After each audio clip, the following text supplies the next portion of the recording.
NTA 2, Victoria Island, Lagos. Right now we have our guest in the studio right here with us on set, and today we will be exploring how swimming, often seen only as a sport or just a pastime, is transforming lives through education and empowerment. Across the world, swimming is being used as a powerful vehicle, not just for physical fitness, but for building confidence and even creating career pathways in coaching, lifeguarding, and water safety. So I would like you to stay with us as we uncover how the water holds more than just its waves. It holds potential, purpose, and powerful life lessons. All right, before we unveil our guest, we'd like to see what his profile frame looks like. Okay, while we wait for that, let me just quickly unveil our guest. In the studio with us today, we have someone that is is a life coach. Yes, a swimming life coach, yes, and is popularly called Swim Guru. And he is the founder of SID. SID is Swim in One Day, and he's no other person than Emeka Chuks Nandi. Good morning, welcome to the show. Good morning, madam. It's very kind of you all to have me in your program, and I'm hoping to have a great time because I see you guys are jolly good fellas. Thank you for having me. I like that. SID. Swim in one day. Yeah. And you know, he told me off the camera, he said he can teach me how to swim in one day. And I'm like, really? I've been learning, I've been trying to swim for decades. I've not even tried. I have tried a couple of times. Now you got me. Okay. Now you can try, for real. And the promise is real. So, the organization is called Swimming One Day because since I was 17 years old, I've had the ability to teach people that desire to learn how to swim, how to swim in one day, to swimming one day, and actually if they so let me have a hold lot your of thought a time, bit. Let me hold your thought a bit. And really, you teach people how to swim in one day. Yes. And if they have a lot of time, we teach them to dive in the same day. And they get to swim on their own. Yes. And we are talking about even paraplegics. And On their own. Wow. Yes, I have paraplegics that we've been teaching. They've been told that they could never swim because they are paraplegics, because they're in a wheelchair. And I taught them not just to swim in one day, but they would dive from the platform with their hands into the water. It's a special gift of God that I had since I was 17. So tell me, how did it start? How did it start? Well, Curious. I started swimming at the age of 9. And the first day my dad taught me. Oh, your dad taught you? Yes, my dad taught me. I ran to the deep end and jumped into the water. And my dad didn't believe what he saw. He was panicking. They thought I was going to die. And then I swam to the shallow end, and that was how it all started. And I've always been a passionate swimmer, an enthusiast of swimming, and I'm an endurance swimmer that swims up to 5 hours nonstop at sea without water or food or touching land. Wow. So what I do is out of passion because I have 3 university degrees. I am an intellectual, a social scientist, and basically my job has always been around figuring out and solving social problems, and I have done a lot of that in Barcelona, Spain, where I lived before I moved here. And now I'm here because I have this special talent, and as a climate activist and as a great activist for the rights of people living with disabilities, which I have done almost all my life because my mom brought me to the Cheshire home and left me there when I was a kid, and she would go to shop and I would stay and play with the other kids. And the lesson for me was that for me and my siblings, we were taught always to have a place in our heart for less privileged people. And this is why when I felt this calling, I kind of rejected it because I didn't want to move back to Nigeria yet. I wasn't ready. But during Corona, I had like an opening. Okay. So I had to shut down my my company in Barcelona, which was an events and tourism company, and I moved back to Nigeria to start this special organization in 2022. And I would say that we've achieved quite a lot. And it's called Swimming One Day because I have the special gift to teach you, regardless of your disability, regardless of your fearophobia, regardless of your age or trauma. I really can make the magic, and I call it my Naija Guru magic. Naija Guru Yes. magic. Yes, Let's because go- I'm called the swim guru. So I know do we the have magic. so much to talk about in just those few minutes we have. Yeah. But let me just hold your thoughts a bit now. I understand we have your profile frame. Let's see what it looks like. Okay, thank you.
A beautiful profile there.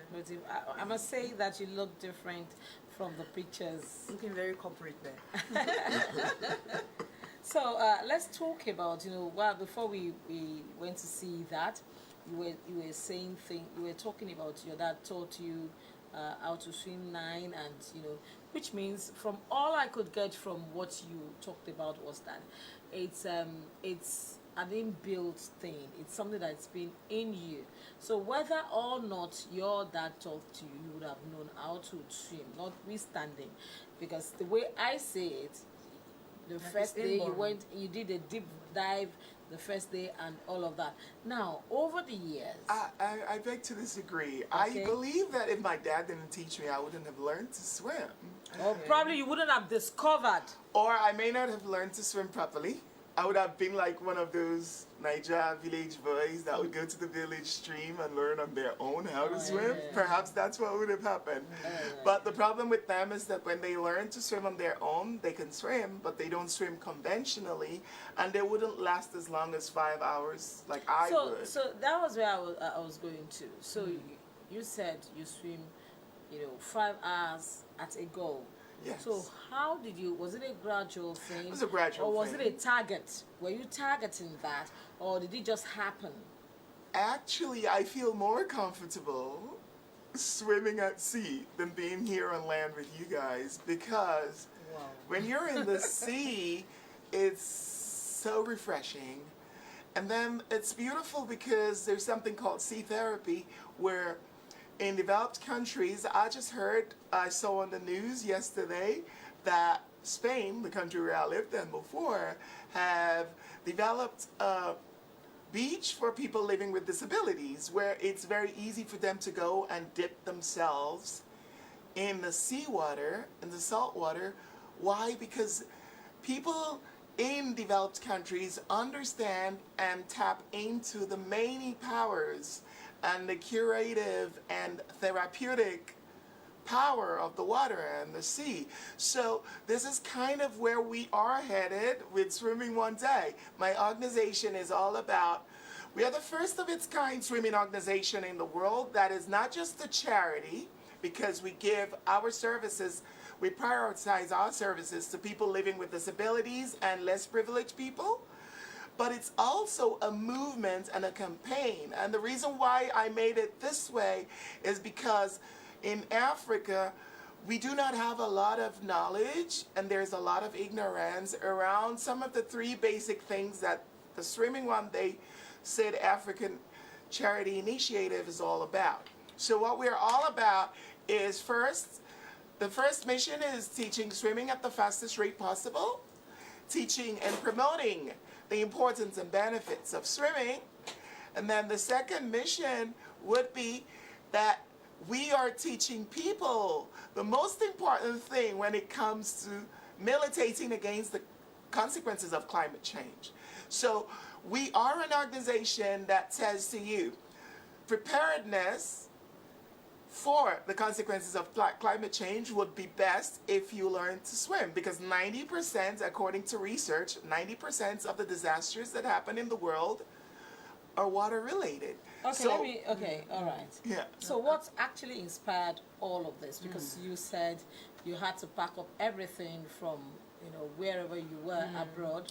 You said just said Spain, Yes, right? Barcelona. Okay. And came back home. And came back home Yeah. just for this.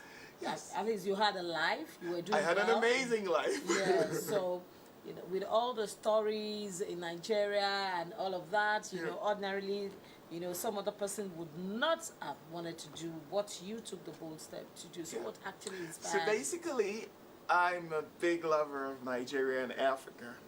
Okay. I'm an African educationist. I make it my point to learn everything about Africa and culture and teach other people. For instance, I'm Igbo. Chukwuemeka is my name. And I'm a Igbo Fuma. And Wow. yes, and I'm a Igbo Fuma. And I speak 6 languages, but my best language is still Igbo, and I take pride in my Africanness. So I have always wanted to move back to Nigeria, but I've also had this calling. It is a calling for me to be doing what I'm doing.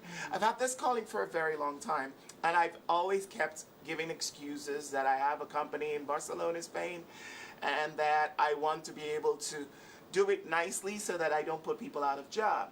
So what made me give up everything and move down here was because Corona happened, and I came here for a 5-month holiday, and I thought, okay, I'm here for a 5-month holiday. Now I am going to take advantage and go and live in Nigeria, because I had an experience in Oniru Beach where they told me I couldn't teach children that were living in the tents by the beach because they were poor. And I said, okay, enough is enough. My job is to come back here and make sure that my people are safe.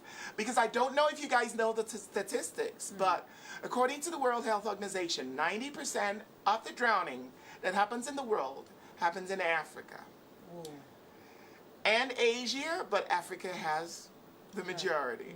So when we talk about something like that, and I just quoted another statistics to you guys earlier, I said 90% of the natural disasters that happen are water related.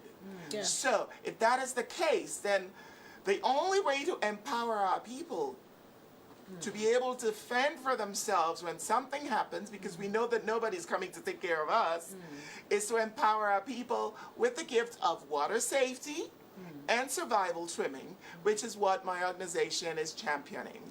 And the beauty of it is that we're starting with the most vulnerable. So we are dedicating everything we have to people living with disabilities and children from less privileged homes. So the Lagos Ministry of Education recently gave us 5 schools for children living with disabilities, and we rebuilt their swimming pool that was abandoned from a very long time, because that was one of the accommodations they gave us. And apart from, yes, those are the kids. And apart from that, we had, before that, the blind school, Pacelli School for the Blind, where we had started, and we have over 40 blind kids swimming. And I'm proud to say that we are the first in Nigeria that would teach blind people to swim professionally. And I'm talking about from 4 years until 21, we've built the first Paralympic swim team. We call it the Swimming One Day SID Junior Paralympic Preparatory Swim Team, where we're able to get people to start swimming with their disabilities at a very young age and hopefully towards the Paralympics. We already have 2 students that are preparing for 2028 in Los Angeles. I'm curious. Yes. I'm curious. I'm wondering, ever since you have been talking, Yeah. what are the requirements on the part of the students? Because someone wants to learn how to swim, but they're afraid. So what do they have to? There's something they should also bring to the table. Absolutely not. So, like I called it in my Niger Guru Magic, what it's all about is that you don't have to bring anything to the table. You just have to desire it, period. Okay. So, as long as you desire it, for children living with intellectual disabilities, it's a different ball game. Okay. Because they're on a different frequency than we are. So they need to get to the level where they're very excited about it. Then they would get to do it. So I have the special ability, because of my life coaching experience, to get people in a positive mood and get them excited about what we're doing. And that is what helps them to quickly get into that mood of, yes, I really want this too. And once they're there, we get them swimming. And the beauty of swimming is that swimming is absolutely on a completely different level than every other sporting activity or exercise that you can imagine. Because swimming is the only activity that directly impacts our brains. It really is miraculous. We cannot continue keeping swimming in the on the side. We need to start understanding that if we are copying and trying to be like Western world and people in developed countries, we need to copy the good things too, because I think that a lot of times in Africa, we're used to copying all the bad things. In developed countries, swimming is an obligatory course for children in public schools. Yeah. If we could get this happening, these children would be able to do better in their exams. So it's not on the same platform Yes, with I was every about other to sport. ask. I was about to ask you that question. They actually memorize better too, Wow. That, just because they're swimming. They're swimming. beyond physical fitness, how has swimming helped young people? It's crazy because I could start with a litany of so many benefits. Our people neglect and ignore and do not take swimming seriously. I heard people say that, oh, it's just a leisure thing or a hobby from the rich. No. When you start swimming, your whole life changes. The miracle that I bring to people living with disabilities is enormous, because you need to think that swimming not only helps their brains to function a lot better, but to develop. For instance, as older people, if we start swimming, we will never have dementia, we would never have Alzheimer's. And the reason is because it actually is known to be the best that repairs our dying brain cells. So swimming is something that, when I talk about swimming in general now, I want us to think about water therapy, which is what I also do. I am one of the few water therapists that I know of. I actually think I'm the only water therapist in Nigeria. And what is water therapy? Water therapy is what I give to you when you have an orthopedic situation. They've removed your cast and you need to start walking. In developed countries, they will take you to the doctor. But the doctor will say, okay, now we've removed your cast, go to a physiotherapist. But they never forget to add, go to a water therapist. Because with that combination, your healing is going to be very, very rapid. But in Nigeria, they tell you to go to the physiotherapist and that's it. But apart from healing you when you have broken a bone or a joint or something, whatever, what we do with water therapy is that water possesses a lot of power, that is healing powers, relaxing powers, calming and comforting effects. It's When you say huge. water therapy, what do you mean? Does it mean I have to wake up every day and take They swim.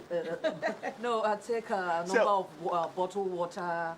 That could also be part of water therapy. There are things that are ailments that you would have, and a doctor would tell you to take a lot of water. That could be called water therapy. Okay, so- But in this case, what I'm talking about is that we develop a lot of symptoms, and some of these symptoms are curable through water. So what I will do as a water therapist is to maneuver you as a specialist in the right direction inside the water for you to get your healing. So we're talking about cerebral palsy kids.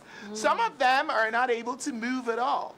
But when you put them in the water and then you start manipulating them, consistency is very important and is key to some of these healings. These kids would start speaking, and we're talking about all sorts of mental disabilities. We're talking about not just children with cerebral palsy, we're talking with Down syndrome, autism. A lot of them that cannot speak, they start speaking. All right. That's why I'm super excited about the fact that we have access to these 5 schools thanks to the Lagos Ministry of Education, and we are able to empower them and change their lives for good. All It right. has never happened in the history of Nigeria before, and I'm glad to say that swimming one day, Yeah. we are the And first. I'm glad to say that the Lagos State government, they've been fantastic. Yeah. They've been very, very fantastic with Well, almost everything, leaving no one behind. thanks to the general manager of the Lagos State Office for Disability Affairs, that's Lagos Mrs. State. Morenike. Yeah. She's been a great support to our program, Yeah. and we love her Lagos so State- much Lagos because State's generally she they've been- just wants the best for the They've been people giving living with opportunities disabilities. to everyone, not leaving anyone behind. Behind, yeah. Quickly, because we have to wind down this segment, let me just ask you in few words, what are the challenges you have faced so far? Oh, the biggest challenge is that the Lagos state government gave us the schools, but I have to raise money to be able to fix a swimming pool on my own and everything. We So got funding is been the Funding, issue. yeah, we got a little help from the Lagos Office for Disability Affairs, but it's a meager help. So we hope that people will tune in because this is healing to a nation and healing to a continent that needs healing. If we're going to nip drowning in the bud and get people empowered, everybody needs to tune in. It's not just my problem because I founded the organization. Don't get it wrong. It could be your problem All right. because Thank you you're very not much. doing anything to Thank help. you so. We thank, all have to tune thank in you, to thank help. you, thank you, Yes. thank you very much. Honestly, we can go on and on and on and on, but then you know that time is not a friend of ours. We are so grateful. We appreciate you. We thank you Thank for you so what much you for are having doing me. for the kids, and we say that more grease to your elbow. All right, we have been discussing. We've been talking so much about much more about swimming other than swimming. Yeah, and we have been talking with the founder and convener of Swim in 1 Day. That's